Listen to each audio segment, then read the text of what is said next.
Okay, so I'm going to talk about, I'm going to stick to the brief actually. I'm going to talk about three things and I'm going to do it in 15 minutes if you're lucky. So you asked me to talk about advanced forms of modeling. And so I'm not really going to talk about that actually. I'm going to talk about some modeling that's been around for a long time in the form of space syntax. And I think the question that you just asked Mike, about models raises a question because all models are not the same. So space syntax is what I would class as an analytic and statistical model. The way it works is it represents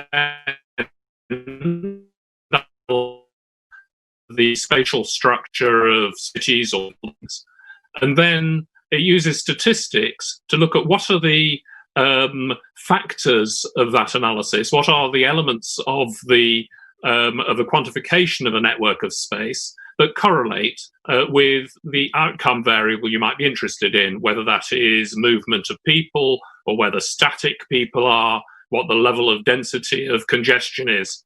All of those are able to be, you're able to ask the question, is there something about the design of the environment that is correlated with the factor of interest? Now, you might not call that a model. So it is effectively a statistical model. The second thing I'm going to look at is visual agent simulations. And this is working with Alistair Turner's AVAS agents, which are interesting because what they are a kind of analysis of an environment, which I'll come on to in a second when I get to it. So in some ways, they're very similar to space syntax and are indeed based on space syntax type ideas. But at the same time, they're stochastic. So they inject into the system randomness. You seed the whole thing with randomness and you see what the effects are on a population that then explores patterns of space. And finally, I'm going to move on from simulation to emulation. So emulation is when you have a data set that is built from real world data that you then use to ask questions. And that's really the bit where I think things get really quite up to date and quite interesting, because now in the modern world, we have so much data coming in on how people are actually behaving. Why do you need to model it? Just go and have a look at the real people and use sensors to detect where they are, how they're behaving, and then use those data to help you make predictions. So those are the three things I'm going to try and cover in the next quarter of an hour. Space syntax, many people will be familiar with this. It starts with a representation of the pattern of space in cities. Here is London. And in this case, it's represented according to what is called an axial map. In an axial map, we represent the fewest and longest lines of sight and access that pass through open space. It's a relatively rigorous definition. If you set two different researchers working with a ruler and a pencil, the same map, by and large, they will end up agreeing on what their representation is. In fact, it's possible to write an algorithm that pretty much agrees on what the humans come up with. So late Alistair Turner wrote those algorithms. And they're rather elegant. They're an optimization process which comes up with this representation. Now, these models differ, as Mike has pointed out, from conventional traffic engineering models in a very particular way. That is, that the node of the graph in this representation is the whole of an axial line. So, for example, this is the Edgware Road, this reddish-orange line, and a single line, it's an old Roman road, a single line is represented as a single node in the graph. All the lines that then connect to it, cross it, are other nodes. And so its connectivity is high, and its relationship to the graph as a whole is measured according, in this case, to a measure of mean depth in the graph. The circles there are on a whole series of observation areas, and if we go into each of those observation areas, we observe how many people are walking along every street in those areas, and you then can build up a picture of an area. So this is a zoom in on an area. In this case, it's the area around Regent Street and Oxford Street. And the red here are the shops. They're the land use of shopping. The yellow is more commercial space, and so forth.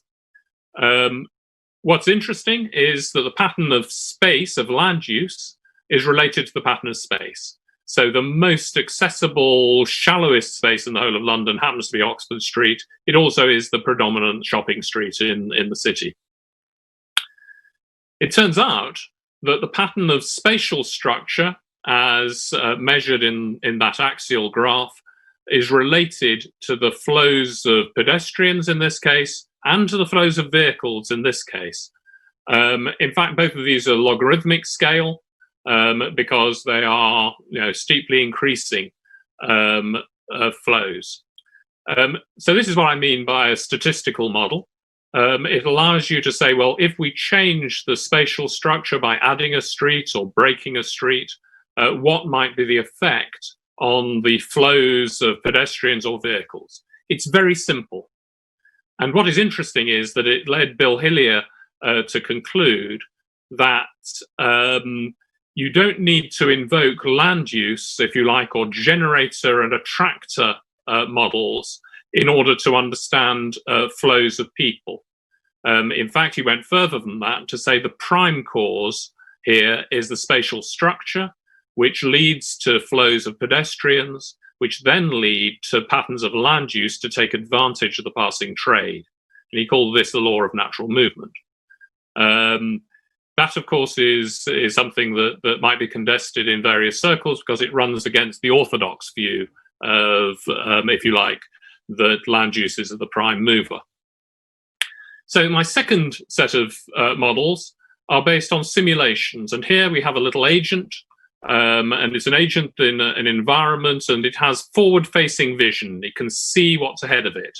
And what is ahead of it depends on the relationship of the agent to the environment, to the blocks in the environment. It can't see through walls, it can see through corridors. If the agent turns, then it sees new things.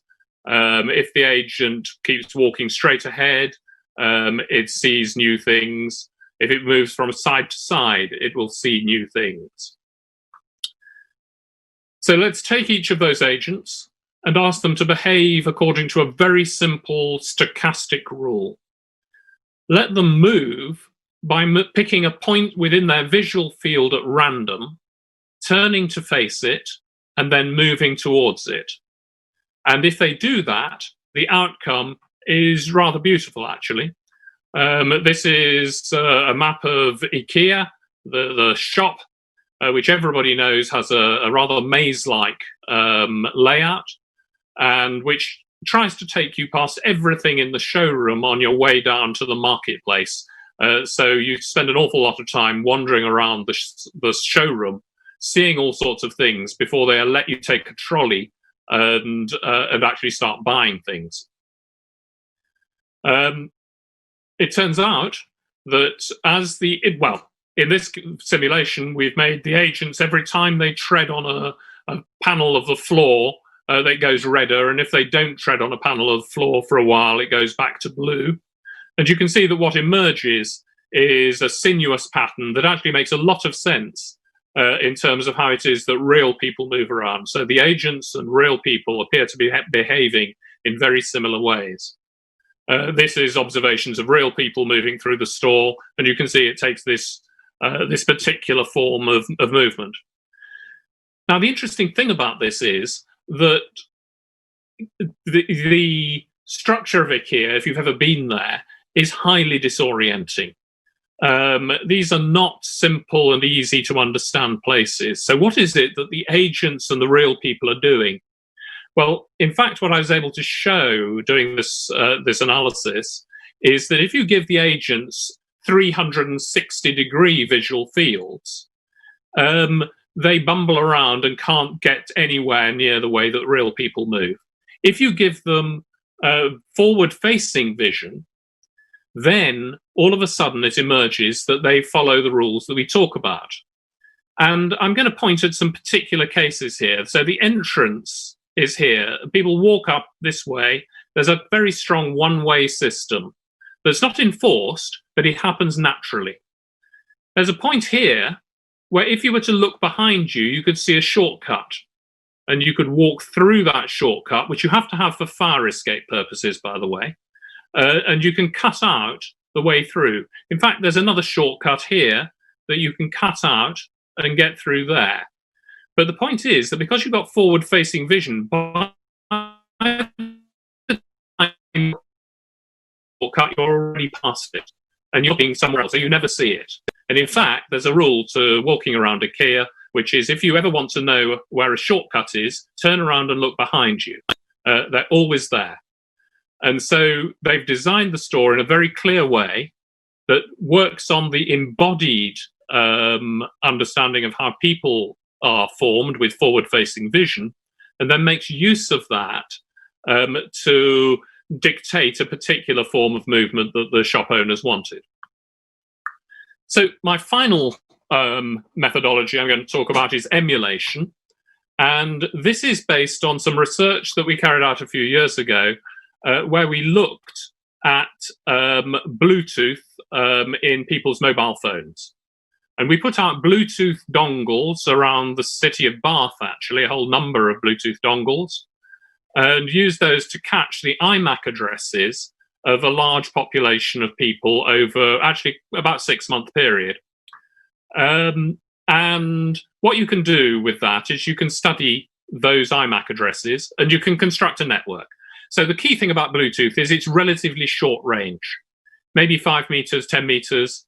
And if people are moving very fast, they're not there long enough for the dongle to catch them. If they hang around slowly enough moving through that space, you catch them. But you get a very restricted number of people who are caught by your Bluetooth dongle. Turns out to be millions, but let me try and explain what you can then get from that. So a dongle in a particular location may see somebody who is there over a whole period of up to 20 minutes in this case. That line is an individual IMAC address or an individual mobile phone. Every time you find a new IMAC address, it goes up a layer on the diagram. In this case, there's a few here that are just there for a short period. Here is one that's there for a short period and then reappears again very instantaneously and then disappears. What you're getting is a model of how that place is occupied by people who are predominantly static or predominantly moving. In this case, we're in a part of the city where almost everybody is moving. Nobody is hanging around for a long period of time.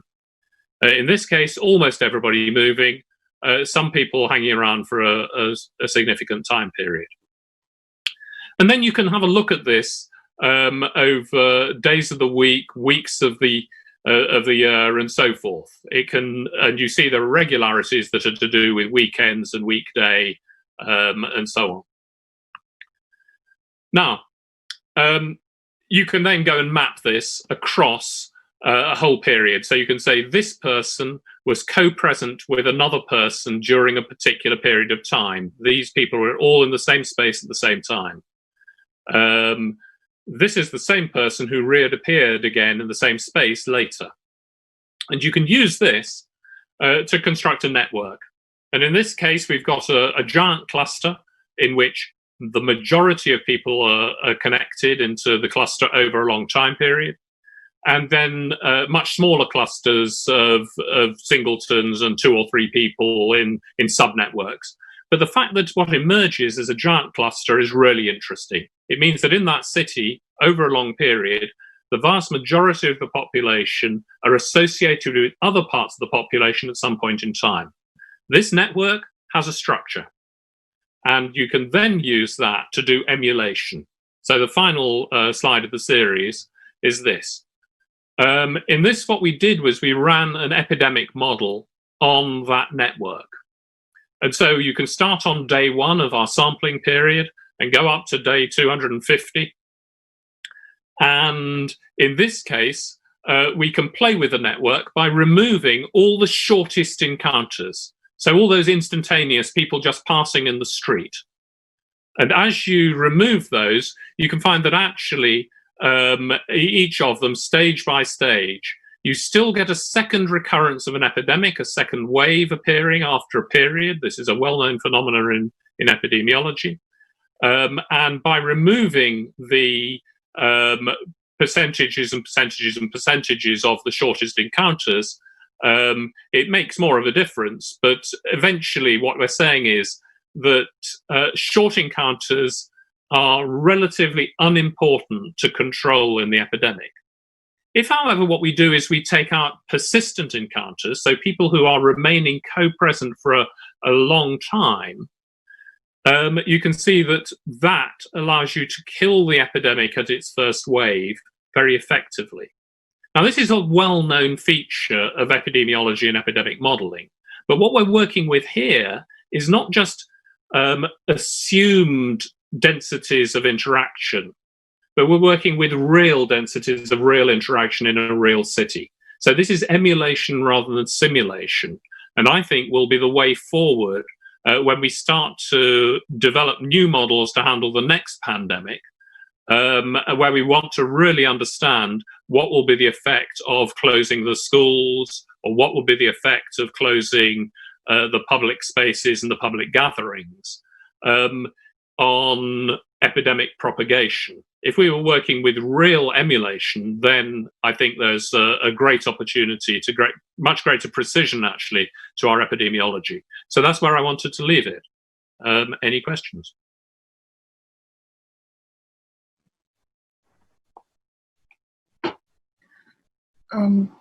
Thank you, Alan, for the presentation. I just have one question.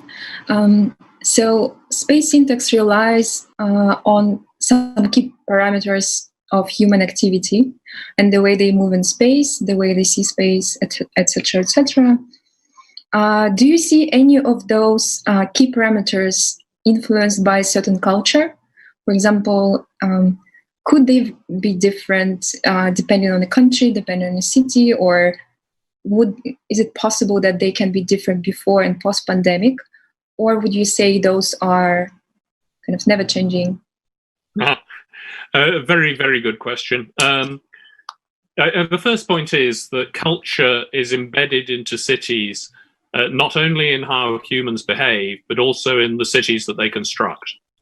So if we think of London as a city constructed by a UK culture, a particular history, and nowadays a particular institution of planning systems and so forth, then it has particular properties which distinguish it very clearly from Moscow or from Beijing. Beijing, constructed as an imperial city in dynastic China, with curfews and religious rites and a whole range of very detailed ways of working. Of course, those are all gone now, but Beijing has a structure and a culture that has allowed them to adopt quite different ways of handling the epidemic, for example, through lockdown of local areas. That actually emulate what happened in Beijing in imperial times when they had curfews, where everybody would have to go into their hutong and remain there during the evening at night. So these historic and cultural methods of production of the city structure also relate to how it's potential for that city structure to be used. So I would say that space syntax is quite good at capturing aspects of those, if you like, histories of production, the logic of the production of space, which is in itself cultural. I understand anecdotally that the different cultures of people approach social distance in very different ways. The British are very reserved. If you go too close to them at parties, they back off. The Italians, the opposite. They all come together and hug. Yeah. Whether or not this will be the case after the pandemic, anybody's guess. You know, will Italians still kiss on the cheek? Will the British carry on bashing elbows, as we are being trained to do now? as a form of welcome. We don't know. It'll be very interesting to understand what those shifts are. I think if we observe what's happened with face masks and face coverings in the East, in China, following SARS, the whole culture of wearing face coverings appeared, and it has persisted. I think I look at London today, most people are wearing face coverings, and I suspect that that culture may well persist in the same way that it has in the East. So I think these cultural differences are something which do change over time, but they are something which it'll be very interesting to understand the degree to which that happens. We've got a fantastic experiment going on at the moment for anybody.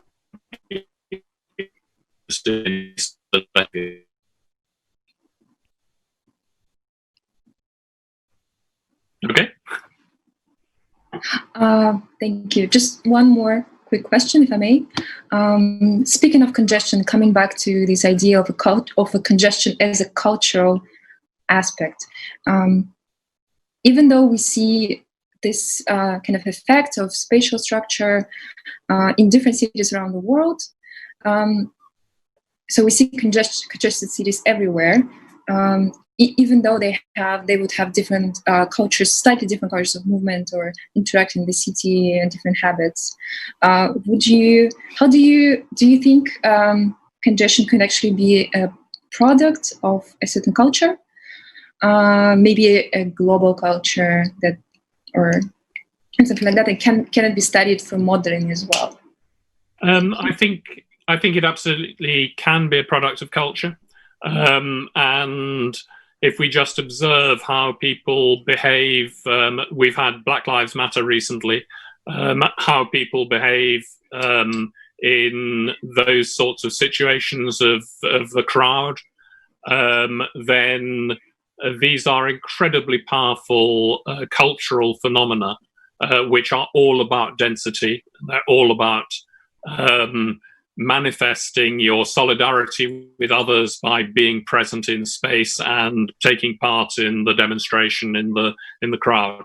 If we look at the value people place on the crowd in football and the dynamics of how that matters, these are strong cultural phenomena. There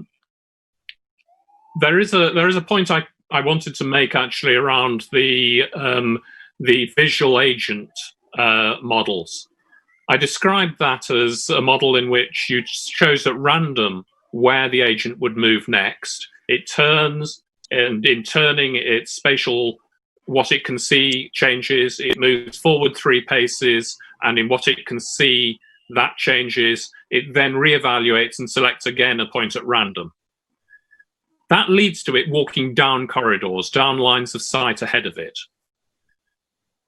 It turns out that this is purely a stochastic search of a graph, a visibility graph. And it turns out that that's a Markov process. It's entirely deterministic. Now, the point at which it becomes less deterministic is where agents react to other agents. So if you allow them to have congestion and vision of other agents who are also moving stochastically, you convert this from being a Markov process to being non-Markov. The same thing can be said if you give your agents memory. So if you give your agents some cognition of space, some memory about space, that shifts it from being a Markov process to a non-Markov process.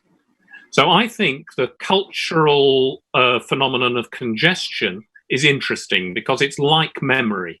It's like something that stops us from being just purely automata, but means we have to respond and react to the other agents in the system in a way that turns us into being people who have to innovate, or agents that have to innovate, if you like, that become non-Markov.